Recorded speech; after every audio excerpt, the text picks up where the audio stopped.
The pioneers of the mid-1800s came to what is now Washington State with dreams of opportunity and hopes for a better way of life.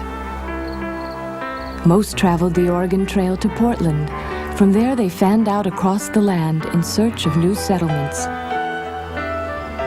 Communities sprouted up along protected harbors and river forks, anywhere there was fertile soil.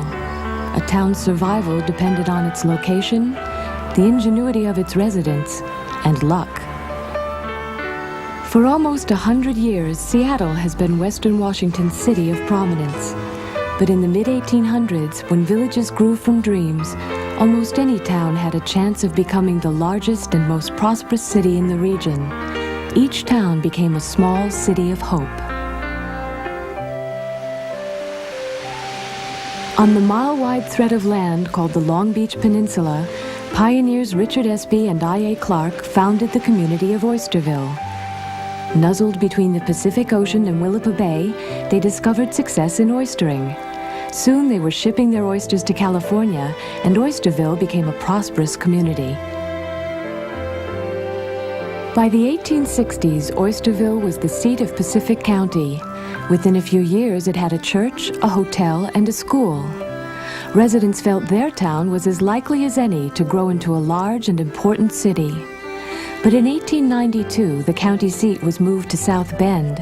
The oyster business suffered from overharvesting and disease, and Oysterville was on the decline, leaving behind a few weathered buildings and a picturesque seaside town, a ghost of a once promising metropolis. Further inland, along the route between Portland and Puget Sound, a black man named George Washington founded a community called Centerville.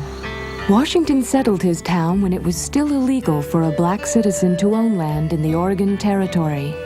For many years, his property was held by his adoptive white parents. But George Washington saw only potential in the small village he had founded, and when the railroad was built right through town, Washington's dreams began to come alive. Centerville became a bustling community called Centralia, with streets named Pearl, Gold, and Diamond. But the Depression of 1893 hit hard in Centralia. Businesses collapsed, and more than half the town's residents moved away.